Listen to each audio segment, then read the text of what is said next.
Hello everyone, कैसे हैं आप सब। एक बार पुनः शिव कोचिंग क्लासेस पर स्वागत है बच्चों। हिंदी पद्य साहित्य के इतिहास में आज कुछ महत्वपूर्ण प्रश्न यहां पर करेंगे और ऐसे प्रश्न जिनसे आप लोगों को डर लगता है, ऐसे प्रश्न जिनसे आप डर करके भाग जाते हो और सोचते हो कि हमसे याद नहीं हो पा रहा है। जैसे आप भारतेंदु युग की बात करो, द्विवेदी युग की बात करो, छायावाद युग की बात करो, प्रगतिवाद की, प्रयोगवाद की, नई कविता की। इन चीजों से आपको जो डर लगता है बच्चों, ये आपका डर समाप्त होगा। आपको आज लास्ट तक देखना, मैं गारंटेड कहता हूं कि आप लोगों को लगेगा यार कि वास्तविक रूप से हम वैसे ही आसानी से इसे लिख सकते हैं। सबसे पहला हमारा जो युग है भारतेंदु युग है। आधुनिक काल को कई युगों में बांटा गया है। यहां पर आप देखिए, आपके पास परीक्षा बोध है, ठीक है, नहीं है तो भी चलेगा। आधुनिक काल में जो बच्चों भारतेंदु युग है 1900 तक, 1850 से, फिर 1920 तक द्विवेदी युग, फिर 36 तक छायावाद युग, फिर आपका 43 तक प्रगतिवाद, फिर 50 तक प्रयोगवाद, फिर 1950 से अब तक नई कविता। अब जैसे भारतेंदु युग, देखिए दिमाग लगाना है। भारतेंदु युग जो आधुनिक काल का पहला युग था, तो डेफिनेट रूप से यदि हम पहले काल की बात करेंगे तो पहले काल में क्या होगा कि हम अपने देश के प्रति भावनाएं जागृति होगी, क्योंकि पहला युग है ना। लोगों को जब समझाएंगे तो हमें देश प्रेम या राष्ट्रीयता की भावना होगी। हम आपको लॉजिक से बताएंगे। जैसे भारतेंदु युग का विशेषता पूछा जाता है, और कितने विशेषता, केवल 2 विशेषताएं। एक आपका कवि पूछ दिया जाता है कि भारतेंदु युग का एक कवि बताओ, तो मैं यदि आपसे कह देता हूं कि आधुनिक काल का पहला युग है या भारतेंदु युग पहला युग है, तो पहले युग के कारण इसमें अपने राष्ट्र के प्रति प्रेम की भावना होगी कि नहीं। राष्ट्र के प्रति प्रेम, समाज के प्रति प्रेम। और जब हम जानते हैं कि बात हो रही थी सन 1850 से 1900 के बीच में, इस समय हमारा भारत देश गुलाम था, तो अंग्रेजी शिक्षा यहां पर बहुत ज्यादा लिप्त थी, तो अंग्रेजी शिक्षा का विरोध भी हुआ। तो पहला जो युग आया भारतेंदु युग, इसमें राष्ट्रीयता की भावना, मतलब इस युग के कवि ने देश प्रेम और राष्ट्र प्रेम के प्रति अपनी कविताओं की रचना की। जैसे बात करेंगे भारतेंदु युग 1850 से 1900 तक में, तो सामाजिक चेतना का विकास जो हुआ, कहीं ना कहीं हमारे समाज में जो भी व्याप्त कुरीतियां थी, हमारे समाज में जो बुराइयां थी, उनको दूर करने के लिए कविताओं के माध्यम से इनको अपने चित्रण किया। मतलब जो भारतेंदु युग के कवि हैं, अपने कविताओं के माध्यम से समाज में व्याप्त अंधविश्वास और सामाजिक रूढ़ियों को दूर किया। बस 2 ही विशेषता, कितना आसान है। अब आप इसको कैसे समझोगे। आधुनिक काल का पहला युग है भारतेंदु युग। जब पहला युग होगा तो हम अपने देश के बारे में सोचेंगे, अपने समाज के बारे में सोचेंगे। हाँ सर, ये तो आसान हो गया कि हमारा पहला युग था भारतेंदु युग सन 1850 से 1900 में। हाँ, जैसे पहला युग आया तो हम क्या सोचेंगे, अपने देश के बारे में सोचेंगे, अपने समाज के बारे में सोचेंगे, हमारे समाज में जो मान लीजिए शिक्षा है उसके बारे में सोचेंगे। तो शिक्षा उस समय क्या था, इंग्लिश, तो इंग्लिश अंग्रेजी शिक्षा का विरोध तो करेंगे ही। तो ऐसे में 2-3 आपसे तैयार हो गया। हुआ कि नहीं बताओ, कौन बच्चा है जिससे नहीं बना। प्लीज यदि हो गया होगा क्लियर आपसे तो कमेंट बॉक्स में बताना, हाँ सर अब तो भारतेंदु युग फिनिश भारतेंदु युग सर, आप टेंशन लेने की जरूरत नहीं है। तो भारतेंदु युग में आपने समझा ना कि पहला युग था राष्ट्र के प्रति प्रेम, तो राष्ट्रीयता की भावना, हमारी सामाजिक चेतना का विकास, समाज के प्रति अपने उत्थान के लिए कविताओं में रचना की गई, विभिन्न रूढ़वादियों को दूर करने के लिए। रूढ़वादियों मतलब अंधविश्वास जो है, जो जो परंपरा चला आता है ना कि इधर नहीं जाना, इस दिन को इधर जाओगे तो ऐसा होगा, ये होगा, तो इन सब चीजों से दूर रहना, इसे कविताओं के माध्यम से उकेरा गया है, मतलब चित्रण किया गया है। तो भारतेंदु युग आपका पहला युग था जिसमें अपने देश के प्रति प्रेम यानी राष्ट्रीयता की भावना होनी चाहिए, सामाजिक चेतना का विकास और अंग्रेजी शिक्षा का विरोध। मतलब भारतेंदु के कवियों ने, मतलब उस समय व्याप्त अंग्रेजी शिक्षा का जो प्रचार प्रसार था उसके प्रति उन्होंने विरोध अपने कविताओं के माध्यम से प्रकट किया। पर अपने भाषा में लिखना है, स्क्रीनशॉट लेना है, ठीक है। राष्ट्रीयता की भावना, इस युग के कवि ने देश प्रेम और रचनाओं के माध्यम से जनमानस में राष्ट्रीय भावना का बीजारोपण किया। सामाजिक चेतना का विकास, इस काल के काव्य सामाजिक चेतना का काव्य होता है। इस युग में कवियों ने समाज में व्याप्त अंधविश्वास और सामाजिक रूढ़ियों को दूर करने के लिए कविताएं लिखी थी। और जैसे हास्य व्यंग, चलो याद नहीं फिर भी, अंग्रेजी शिक्षा का विरोध, भारतेंदु के कवियों ने अंग्रेजी शिक्षा जो प्रचार प्रसार चल रहा था उसके विरोध में कविताओं के माध्यम से प्रकट किया था। वैसे भी बन जाएगा यार, कोई बच्चा सीख लेगा। अब जैसे इसके एक कवि का नाम याद कर रहा हूं, भारतेंदु युग था ना, तो भारतेंदु हरिश्चंद्र। देखो उसी से रिलेटेड मैं बता रहा हूं जिससे आपको परेशानी ना हो। भारतेंदु हरिश्चंद्र, इनका है प्रेम सरोवर, प्रेम से ही है ज्यादा। भारतेंदु हरिश्चंद्र, प्रेम सरोवर, प्रेम फुलवारी, प्रेम मल्लिका। याद कर लेना, 2 ना बने लेकिन 1 याद कर लेना। एक फिर भी तैयार कर लो ना, एक रचनाएं आपसे और एक कवि का नाम। भारतेंदु युग के बाद पहुंचते हैं द्विवेदी युग। अब द्विवेदी युग में क्या है बच्चों, वही सेम प्रोसेस है।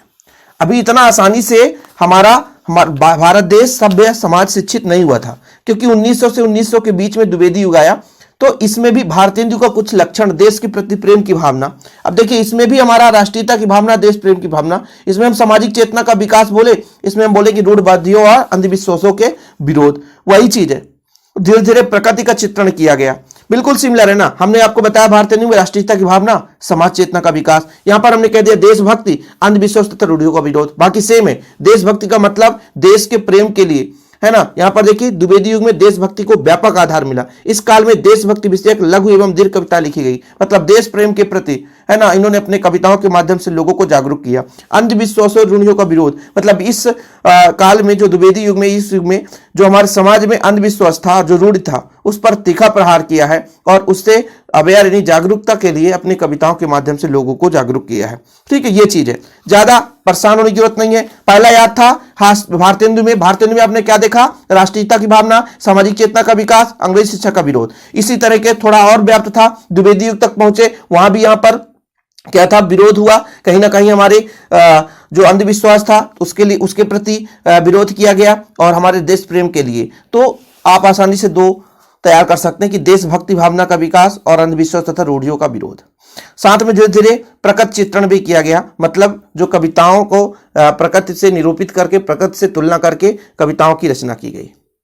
अब यहां पर एक महावीर प्रसाद द्विवेदी जी हैं, जो हमारे द्विवेदी युग के हैं जी। देखो, अब इससे द्विवेदी से महावीर प्रसाद द्विवेदी आप याद कर सकते हो। जैसे उनकी रचना है सुमन और काव्य मंजूषा। द्विवेदी युग से महावीर प्रसाद द्विवेदी याद कर लेना। जैसे भारतेंदु युग से भारतेंदु हरिश्चंद्र आपने याद किया, तो द्विवेदी युग से महावीर प्रसाद द्विवेदी, ठीक है, बन जाएगा ना, महावीर प्रसाद द्विवेदी। एक रचना काव्य मंजूषा और सुमन, काव्य मंजूषा और सुमन। तो दो क्लियर हुआ बच्चों। एक बार फिर से रिवीजन करते हैं फटाफट। भारतेंदु युग में क्या था, भारत के प्रति जो राष्ट्रीयता की भावना थी, सामाजिक चेतना का विकास हुआ और अंग्रेजी शिक्षा का विरोध हुआ। फिर द्विवेदी युग में पहुंचे तो यहां पर भी देशभक्ति की भावना थी, अंधविश्वास रूढ़ियों के प्रति विरोध था और प्रकृति चित्रण किया जाने लग गया। अब पहुंच गए छायावादी। छायावादी की विशेषता मैंने सेपरेट वीडियो प्रोवाइड किया था बच्चों। छायावाद में क्या हुआ, जैसे जैसे लोग थोड़ा जागरूक होने लग गए, तीसरे स्टेप पे पहुंच गए ना, तो अपने आप की प्रधानता बताने लगे, बोले नहीं अब हम अपने आप में खुद स्वयं इतने सक्षम और समझदार हैं। क्यों, धीरे धीरे हमारा भारत देश और थोड़ा सा 1920 से 1936 में क्या होने लग गया था, थोड़ा आंदोलन ज्यादा थोड़ा सक्रिय हो गया था। तो ये रूढ़िवादिता वगैरह अंग्रेजी शिक्षा के विरोध तो पहले ही चल रहा था। तो बोले भैया व्यक्तिवाद की प्रधानता है, प्रकृति चित्रण तो है ही है, प्रकृति का प्रेम है ही है। तो जैसे यहाँ पर प्रकृति का प्रेम था तो प्रकृति का प्रेम, जैसे यहाँ पर देशभक्ति, देश के प्रति प्रेम था, तो यहां का लक्षण दिखा। अब यहां पे प्रकृति चित्रण का प्रयोग होने लग गया, तो छायावादी युग में भी प्रकृति चित्रण का प्रयोग होने लग गया। व्यक्तिवाद की प्रधानता, स्थूल के प्रति सूक्ष्म का विद्रोह। द्विवेदी युग कविता में अत्यधिक स्थूलता, उपदेशात्मकता एवं इतिवृत्तात्मकता के रूप में आ गई थी, इस जिससे कविता नीरस बनने लगी थी। फलतः इनके प्रतिक्रिया स्वरूप छायावादी कविता का जन्म हुआ। अब आप कहोगे सर ये याद नहीं होगा, चलो ठीक है, ये तो बनेगा ना व्यक्तिवाद की प्रधानता। व्यक्तिवाद की प्रधानता तो बनेगा ना कि व्यक्ति क्या होता था, जो कविता है अपने ही जीवन के सुख दुख अनुभव का प्रयोग करने लग गया। मतलब कविताओं की जो रचना हुई वो अपने ही जीवन पर आधारित निजी अनुभव, निजी सुख, उसका प्रयोग किया। प्रकृति का प्रेम का मतलब ये हुआ कि छायावाद काव्य में प्रकृति के प्रति प्रेम, अभिवंजना, जिसमें कवियों का मन प्रकृति चित्रण में खूब रमा है। कुल मिलाकर के अपने वास्तविक जीवन को प्रकृति से संबंधित बना करके कविताओं की रचना की गई। प्रेम और सौंदर्य, थोड़ा थोड़ा सा प्रेम और सौंदर्य, जैसे हमने कहा था भारतेंदु युग में आपका राष्ट्रीयता की भावना, है ना, सामाजिक चेतना का विकास। जैसे हम पहुंचे द्विवेदी युग में बच्चों, तो द्विवेदी युग में हमने आपको समझाया कि द्विवेदी युग में दो विशेषताएं आप लिखोगे, देश प्रेम हो गया और रूढ़िवादिता के विरोध हो गया। छायावाद में जैसे जाएंगे लोग थोड़ा सा विकसित हो गए, भाई बोले हम व्यक्तिवाद की प्रधानता, व्यक्ति स्वयं में प्रकृति का प्रेम बताने लग गए। प्रेम और सौंदर्य का चित्रण, किससे नहीं बनेगा तीन, बताओ जरा किससे नहीं बनेगा तीन। अब आप कहोगे सर इसके रचनाकार, तो ये सबको पता है कि भाई साहब कौन कौन से मुख्य रूप से हैं। छायावाद के कवि कौन कौन से हैं, कोई बता सकता है? छायावाद के कवि बहुत जरूरी है, इनके कवियों को याद करना। जयशंकर प्रसाद, कमानी लहर आंसू झरना, सुमित्रानंदन पंत, वीणा पल्लव गुंजन, सूर्यकांत त्रिपाठी निराला, परिमल गीतिका नामिका, ये कई बार क्वेश्चन पूछे गए हैं। तो छायावाद के कवियों का नाम तो आपको पढ़ना ही है कि ऑप्शन में भी आ जाता है। महादेवी वर्मा, रश्मि निहार नीरजा, ये आपके सिलेबस में भी है, इसलिए रश्मि निहार नीरजा, महादेवी वर्मा जी का रचना पढ़ते हो आप लोग, सूर्यकांत त्रिपाठी निराला जी का तो पढ़ते हो, परिमल गीतिका, ये आपके सिलेबस में है। सूर्यकांत त्रिपाठी निराला और महादेवी वर्मा, रश्मि निहार नीरजा, ये आपके परिचय में भी आता है, इसलिए ये चीज बनना चाहिए। रहस्यवाद को उतना क्वेश्चन नहीं पूछा जाता है बच्चों, लेकिन फिर भी यदि आप रहस्यवाद को थोड़ा सा देखो तो रहस्यवाद ही आपका एक भाग है, किसका, छायावाद का ही भाग है रहस्यवाद। देखिए छायावाद और रहस्यवाद में थोड़ा सा डिफरेंस है, इसमें चिंतन की प्रधानता, इसमें कल्पना की प्रधानता, इसमें ज्ञान व विद्युत तत्व की प्रधानता, इसमें भावना की प्रधानता, इसमें प्राकृतिक दार्शनिक है, इसमें मूल रूप से प्रकृति है। यानी कुल मिलाकर के सिमिलर ही है, सिमिलर ही है, ठीक है। प्रेम की अभिव्यंजना आपका छायावाद में भी प्रेम की अभिव्यंजना थी, इसमें भी है, लेकिन इसमें क्या है बच्चों, चिंतन की प्रधानता रहती है, चिंतन की प्रधानता, और जो हमारा छायावाद होता है उसमें कल्पना की प्रधानता। तो इसके दो आपको विशेषताएं तैयार करना तो कर सकते हैं, चिंतन है, आध्यात्मिक तत्वों की प्रधानता है, प्रेम की अभिव्यंजना है, रहस्यवादी कविता है, आत्मसमर्पण की भावना। वहां पर बच्चों आप लोगों ने देखा था कि स्वयं के प्रति ज्यादा सक्रिय कविताओं को रचना किया गया, मतलब यहां पर व्यक्तिवाद की प्रधानता हो गई थी, किसमें, छायावाद में। वो रहस्यवाद उसी का भाग है जिसमें रहस्यवादी कविता लिखी गई। बाकी इसके कवि हैं, कबीर हैं, महादेवी वर्मा हैं, जो उसी के भाग है ना, इसलिए आप परेशान मत होना। नहीं तो कह दो सर महादेवी वर्मा छायावाद का ही भाग है, तो रहस्यवाद उतना ज्यादा इंपॉर्टेंट नहीं है। नई कविता है इसके बाद, लेकिन नई कविता के पहले प्रगतिवाद आया। देखो जरा, छायावाद हमने पढ़ लिया, प्रगतिवाद। प्रगतिवाद का मतलब थोड़ा सा क्या हुआ, ज्यादा प्रगति करने के लिए लोग क्या हुए, समझिए। जैसे हमने कहा कि छायावाद में व्यक्तिवाद आया था, व्यक्तिवाद की प्रधानता आई थी, लेकिन वो व्यक्तिवाद कब तक चलेगा, आप ही बताओ। अपने घर में आप अपना केवल रहस्य जमाना चाहोगे तो आपका विरोध होने लग जाएगा। तो छायावाद से जैसे प्रगतिवाद में जाते हैं तो व्यक्तिवाद का विद्रोह हो गया, व्यक्तिवाद का विद्रोह हो गया, समझ रहे हैं ना। और खूनी क्रांति में विश्वास होने लग गया, मतलब लोग लड़ने लग गए। जैसे हम बात करते हैं 1936 से 1943 में, हम ऐसे कंपेयर करके याद करते थे। 1947 में हमारा भारत देश आजाद हुआ, इस स्थिति में खूनी क्रांति होने लग गई। अपने देश को बचाने के लिए, अपने देश को स्वतंत्र कराने के लिए लोग लड़ो या मरो, करो या मरो वाला सिस्टम हो गया। हमारे महात्मा गांधी जैसे उस समय 1936 1943 में कर रहे थे, समझ रहे ना। और बोले कि भैया रूढ़िवाद का बिल्कुल खत्म करो, जो रूढ़िवादिता चली आ रही थी, तो प्रगतिवाद में आए, बोले रूढ़िवादिता को खत्म कर दो, खत्म। तो यहां जब जैसे प्रगति, अब हम प्रगति की ओर जा रहे हैं ना, अपने भारत देश को स्वतंत्र कराने जा रहे थे ना, तो प्रगतिवाद में क्या हुआ, व्यक्तिवाद, जैसे छायावाद में व्यक्तिवाद की प्रधानता थी, तो प्रगतिवाद में व्यक्तिवाद का विरोध किया गया, खूनी क्रांति में विश्वास लाया गया और रूढ़िवाद का विरोध किया गया। तो थोड़ा सा यहां पर आप देखना, जरा देखो बच्चों, प्रगतिवाद युग की विशेषताओं में रूढ़िवाद का विरोध किया गया, बिल्कुल जो कट्टर विरोध हुआ रूढ़िवाद का, मतलब जो परंपराएं चल रही थी, नहीं बोलते हैं भाग्यवाद, भाग में होगा तो मिल जाएगा, आत्मा परमात्मा, स्वर्ग नरक, स्वर्ग में जाओगे नरक में हो जाओगे, आपका जीवन नरक होगा, अस्तित्व में प्रगतिवाद विश्वास नहीं है, भाग्यवाद के आवरण पाप का है। कहने का मतलब जो भाग में लिखा है वही मिलेगा, ये नहीं है। अब आप हिंदी का पेपर है, आपसे कोई कहे भाग में होगा तो पास हो जाओगे, मेहनत नहीं करो कहां से पास हो जाओगे। मैंने कहा जब प्रगतिवाद युग था 1936 से 1943 में भारत देश आजाद हो रहा था, उस समय क्रांति व्यक्तिवाद का विरोध किया गया, व्यक्तिवाद जो निजी भावनाएं थी उसको विरोध करे और खूनी क्रांति में विश्वास लाया गया। मतलब भैया प्रगतिवाद में जो कवि हैं अपने कविताओं के माध्यम से आह्वान किया कि हमारे भारत देश की स्वतंत्रता केवल ऐसे हो सकती है जब अपने तन मन धन के साथ मेहनत करेंगे, अपने देश के लिए लड़ेंगे। तो खूनी क्रांति पर विश्वास हुआ। इनको आप अपने भाषा में लिखो। देखो, साम्यवादी व्यवस्था की प्रतिष्ठा एवं शोषण के अंत के लिए, साम्यवादी व्यवस्था उसी समय की बात की जा रही थी जब हमारा भारत देश गुलाम था। साम्यवादी व्यवस्था की प्रतिष्ठा एवं शोषण के अंत के लिए प्रगतिवादी कवि खूनी क्रांति का आह्वान करते हैं। उन्हें समझौते या हृदय परिवर्तन की नीति पर विश्वास नहीं है कि हम समझौता नहीं करेंगे, करो या मरो ही काम रहेगा। ठीक है, व्यक्तिवाद की विरुद्ध विद्रोह भी किया गया कि जो व्यक्तिवाद है, जो अपने निजीपन की बात कर रहे हैं, ऐसा नहीं होना चाहिए। प्रगतिवाद, छायावाद, व्यक्तिवाद के विरुद्ध विद्रोह।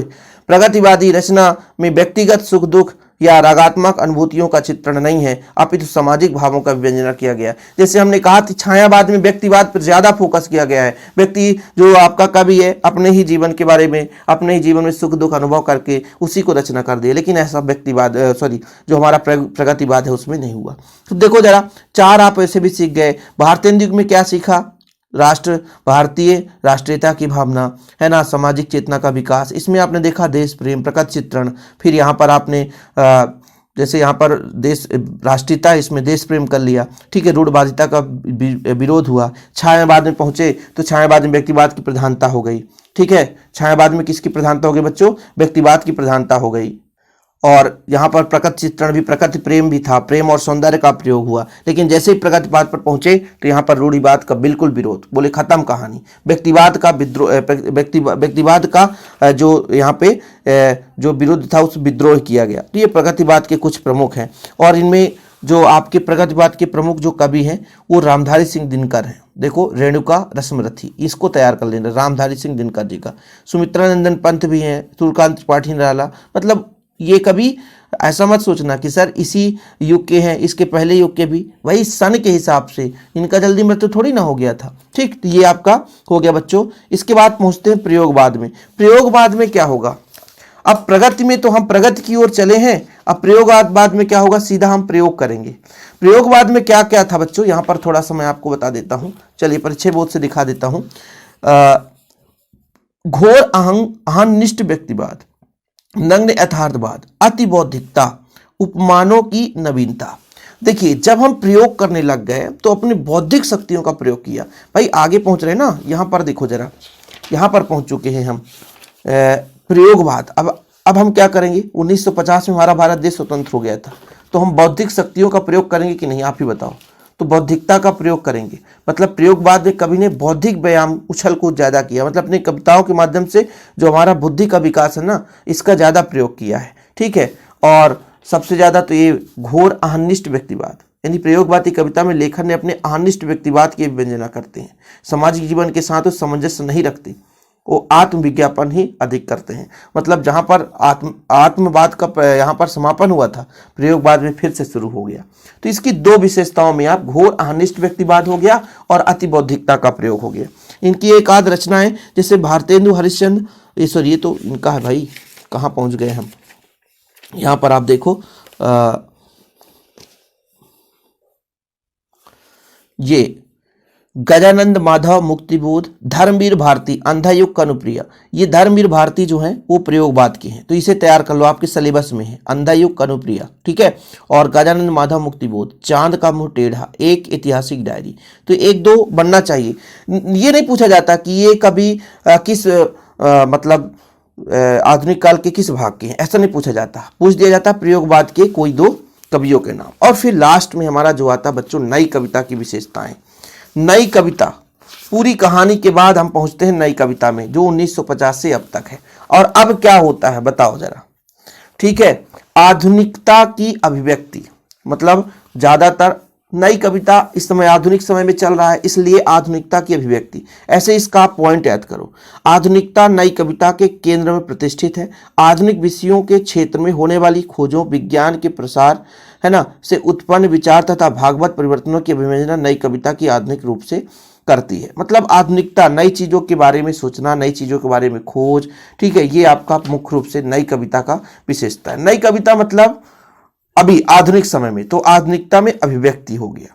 ठीक है, शिल्पगत नवीनता, नई कविता में कभी नए प्रतीक, नए उपमान को ढूंढते हैं और ईमानदार अनुभूति को वाणी देते हैं। जैसे मेरे सपने की तरह टूट गए जैसा भूंजा हुआ पापड़। अब देखो बच्चों, कुछ लोग कहते हैं कि सर क्या हम इसको टू कॉपी लिखेंगे? नहीं, इसको आप अपने भाषा में लिखेंगे कि हाँ बौद्धिकता का प्रयोग यहां भी हुआ। याद रखिएगा कि जैसे आप प्रयोगवाद में भी बौद्धिकता, अति बौद्धिकता हुआ, यहां भी बौद्धिकता हुआ, है ना। मतलब नई कविता छायावाद चित्रमोह के मुक्त होकर के विचारों में बौद्धिक आलेख में बदल गई। यानी कहीं ना कहीं अपने बुद्धि से जोड़ करके कविताओं की रचना, मतलब ज्यादा से ज्यादा ज्ञान परक कविताओं की रचना हुई। कब? नई कविता में। तो दो आप तैयार कर सकते हैं नई कविता का। पहला जो है आधुनिकता की अभिव्यक्ति। आधुनिकता की अभिव्यक्ति मतलब नए जीवन में नए चीजों के बारे में सोचना, नए चीजों के बारे में खोजना, विज्ञान का प्रचार प्रसार। आधुनिकता का मतलब क्या है? नई चीजों के बारे में। आधुनिकता का मतलब यही होता है, नई चीजों की खोज, अन्वेषण। और आप इसको बौद्धिकता भी लिख लेना। बौद्धिकता मतलब इसमें भी छायावाद में जो व्याप बुराइयां थी उनको दूर करके बौद्धिक, है ना, आलेख किया है। यानी कुल मिलाकर के ज्यादातर अपने ही ज्ञान परक को कविताओं में उकेरा है और ज्ञान की सीमा को बढ़ाया है। तो ये आपकी नई कविता की विशेषता है। दो विशेषताएं तैयार करना। मैं चार चार क्यों लिखा हूं? क्योंकि आप लोग भले ही चाहे आपकी परीक्षा बोर्ड में सारी चीजें मिल जाती है, लेकिन आपको दो दो विशेषताएं, कितने विशेषताएं बच्चों? दो दो विशेषताएं तैयार करना है। ठीक है, कोई दिक्कत तो नहीं है। देखिए, इससे ऑब्जेक्टिव भी क्वेश्चन बना था। ठीक, 2023 में आया था। स्वर्ण युग कहा जाता है। स्वर्ण युग किसे कहा जाता है? भक्ति काल को कहा जाता है ना। और 2023 में ये आया था, शोषितों के प्रति घृणा, शोषितों के प्रति करुणा प्रगतिवाद है, सत्य है, ठीक है। और जयशंकर प्रसाद भी आया था। देखो भाई साहब, छायावाद के प्रवर्तक कवि कौन है? जयशंकर प्रसाद, ये क्वेश्चन भी आया था। तो ऐसे क्वेश्चन आ भी जाते हैं इनके बीच बीच के, लेकिन अभी मैं इतना करा दी हूँ बच्चों, 20 मिनट भी हो गए हैं और अभी मैं आगे भी कराऊंगा, बिल्कुल चिंता ना करें। ये पद्य साहित्य का इतिहास था, बाकी गद्य साहित्य का इतिहास भी मैं एक वीडियो ला दूंगा ताकि आप लोगों को दिक्कत ना होगा और आसानी से तैयार करोगे। बाकी बच्चों फटाफट तैयार करते रहें, वीडियो पसंद आए तो लाइक करके शेयर कर दें, ऐसी वीडियो पाने के लिए चैनल को सब्सक्राइब कर लें। एक क्वेश्चन और मैं यहाँ से आपको दूंगा, भाई साहब कहाँ चला गया? सगुण भक्तिधारा निर्गुण, हाँ यहाँ से थोड़ा सा देख लेना, वीर गाथा काल, ठीक है, यहाँ पर थोड़ा सा देख लेना बच्चों, आदिकाल या वीर गाथा काल, इससे थोड़ा सा आप देख लेना, है ना। भक्ति काल की विशेषताएं आप लोग कहोगे तो और ला दूंगा, चिंता ना करो, इसको समझा दूंगा, लेकिन अभी जो मैं समझाया हूं उसे अब कर लेना, ठीक है। इसमें से आप 2 चीज पढ़ लेना, एक भक्ति काल की विशेषता पढ़ ही लेना, ठीक है। भक्ति काल की विशेषता में क्या है, उसे भी जानते हो कि भक्ति काल में क्या होगा, भक्ति होगा, तो भक्ति भावना का थोड़ा सा विकास होगा।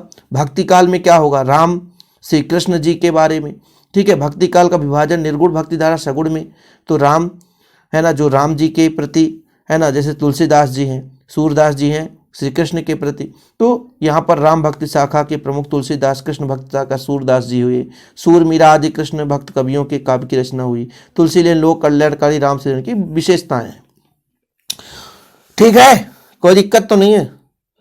एक क्वेश्चन और आया करता है यार, ये भी क्वेश्चन मुझे याद नहीं आ रहा है, बाकी ये आप लोग जरूर तैयार कर लेना, भक्ति काल की विशेषताओं को, ठीक।